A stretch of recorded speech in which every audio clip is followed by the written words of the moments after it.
So that's the typical wine cellar, as we are already at during the Middle Age. But during the Middle Age, we had at least thrice of barrels what we show now, all of them filled with wine. Because at that time, we didn't know any beverages. Beverages like coffee and similar one. Those had been coming to Europe somewhat later.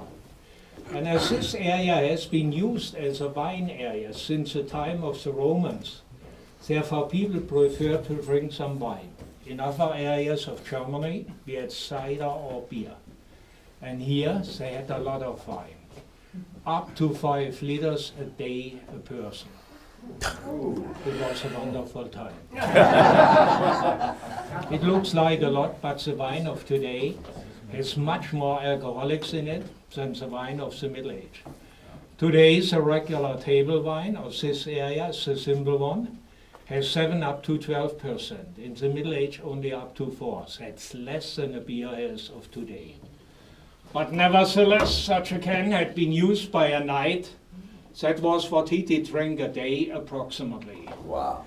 When the wine has been prepared, there's some yeast in it, which you don't like to drink.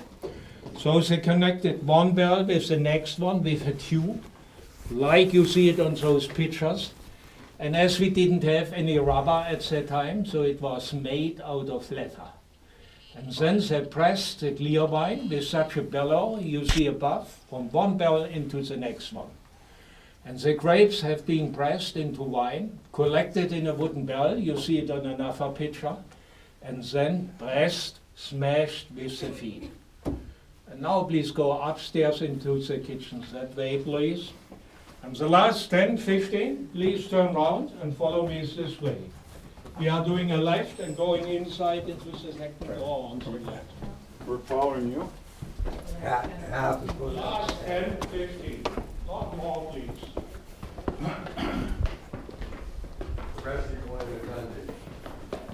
That wine room is One thing you don't learn really fast here. You don't look around at stuff and keep walking. Yes. You stop and look. Watch where your feet are going. I'll show you what happened every time in this trip. The total building is 1475. how much? 1,000 marks? And it was sold for how much? Somebody sold it. Only 1,000 marks.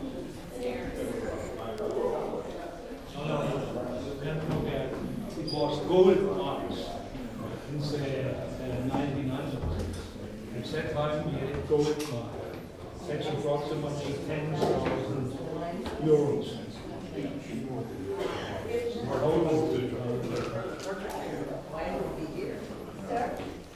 Okay, now we are inside in the Gothic building. Then the palace got too small for that rich family, the Counts of Katzenelnbogen. You remember that family? They had more than 200 small villages in their possession. This family has built up that wonderful building. And it has been used in the same manner as the palace has been used. We call it the Gothic Hall. It's a kitchen, as you see. And I like to pay your special attention up to the ceiling. It's a room which invites you having here candlelight dinner. Therefore, we are doing here dinners like the knights did. You can eat, you can drink as they did. You can listen to their music. Then you are getting along the ceiling, big iron candlelighters, each with more than 20 candles. And here in our cooking place, an open fire. And please come around.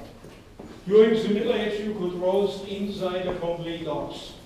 And on the driest place of the kitchen, or less there, that means here along the chimney, you see the salt box, that wooden box. And as salt has been very expensive during the Middle Age, therefore it shows up a small opening only, because you should do out not more than one handful. All those items have been used in the kitchen of the Middle Age. That stone, for example, it's a hand here. You fill inside, shoot that holes and drain, you turn it round, and the flour has been falling down aside here. An item which we have used even after the war and during the war, you prepared your bread inside. fills the loaves in those big straw baskets. It was size of a loaf. You waited some hours and it was coming up, and then it was baked into the stoves. That's a table of a butcher. You see it's going down from both sides to the mid. Here he cut his meat with those big knives, and then in the mid the blood could go away. That's a refrigerator. The ice had been broken in spring in the small creeks, done into the big cellars, and then you could cool inside your food and your drinks. Glass, as you see now, we had it during the Middle Age, but it was too expensive for most of the people. So they used a special type of stone, the so-called Marian glass. It's made out of gypsum, like alabaster. They cut it into small slices, did it in front of the windows, or they used horn or skins. And then only some light was coming inside, much darker than now. And as candles had been also very expensive during the Middle Age, the mass of them you used in churches, in monasteries, so people used torches prepared with pitch. Okay, this has been the area of the servants. Now we are going upstairs in the same building into the area of the noble family. And before you are going inside into that area, have outside a lock. Left of the door, you see in the wall an iron plate. And don't forget to have a look on it. I give you some details later on. We are doing a right, again a right, a U-turn, and going upstairs.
Told you that we have a special stone here, and in that stone is included, for example, the net. Pitch. So please come inside. All of you are Americans? No? Yes. Some Canadians? No Canadians? No kangaroos?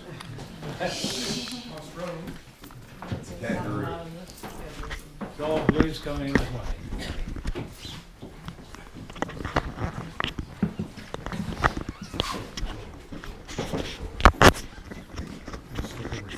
Have you seen outside that iron plate left of the door and the wall?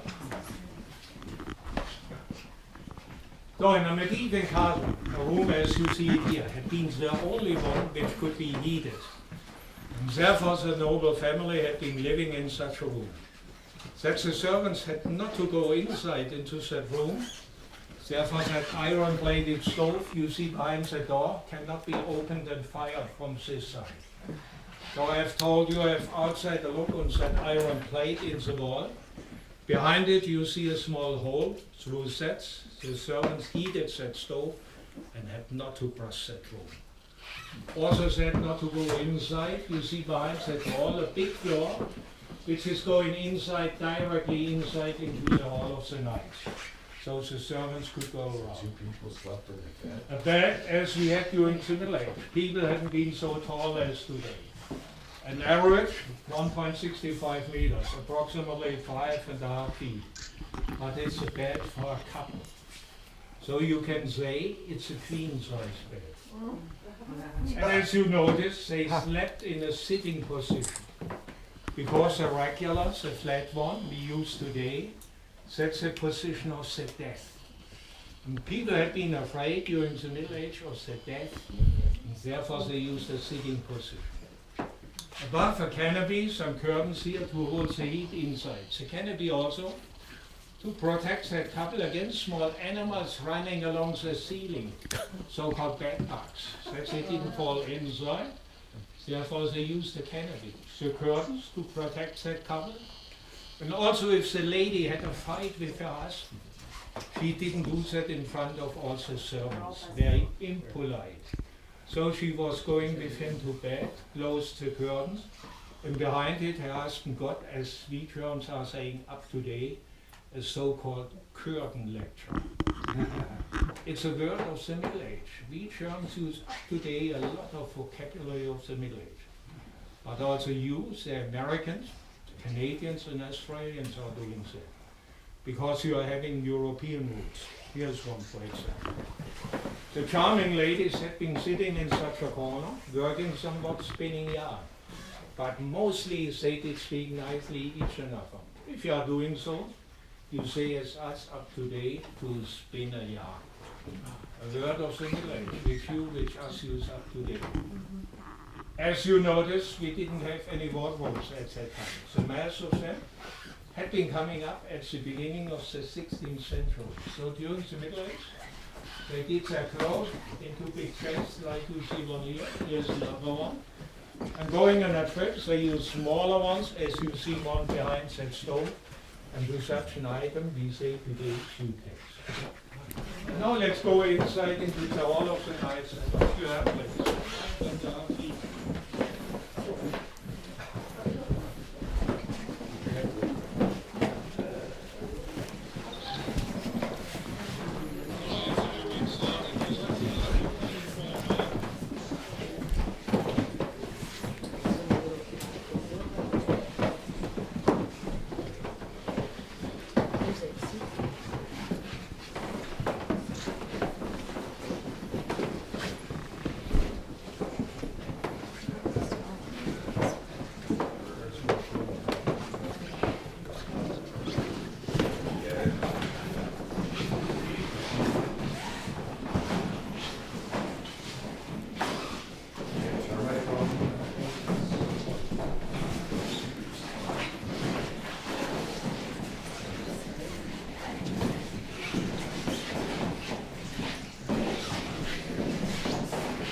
So that's the hall of the knights. This nice cabinet on my right, I already have shown to you from outside. That's a latrine, or as we say today, toilet. People did live so close. Toilet, table. And now if you look here, you see you can't close it from the inner side. You close it from that side only. That's due to the fact a castle fortification like this had always been used for defense. So it has been a defense system. The weakest point in such a defense system has been a toilet like this one. Because as you have seen from outside, it's open. So in the case of an attack, the enemy could climb up, could penetrate through that door into that garden. And that he couldn't do it so easily, therefore they locked it from this side. I told you that the garden had been used as a state prison. Therefore you see in front of the windows all those iron bars. The prisoners had destroyed everything. They burned the ceiling, destroyed the painting. So it has been rebuilt and repainted 100 years ago, when the owner of today, the Deutsche Burgenvereinigung, took over this time. And imprisoned in this garden here have been the leaders of the German revolutions, which we had between 1830 and 1849. And now we are doing a little bit American history. Do you know what we did with the leaders when we have released them? It's not our history, it's your history. What did we do with them? We shipped them to the States. Do you know the name Karl Schurz? A famous man in your country. He was one of the leaders of those revolutions, and he escaped to the States. And there he made a big career. During the Civil War, he promoted to a major general. Afterwards, he became an ambassador in Spain. And afterwards, the Secretary of Indian Affairs. And he was one of the best friends of your president at the time. Ladies and gentlemen, who was the president? 61 to 65. Abraham Lincoln. Okay. That was a little bit American history. Now let's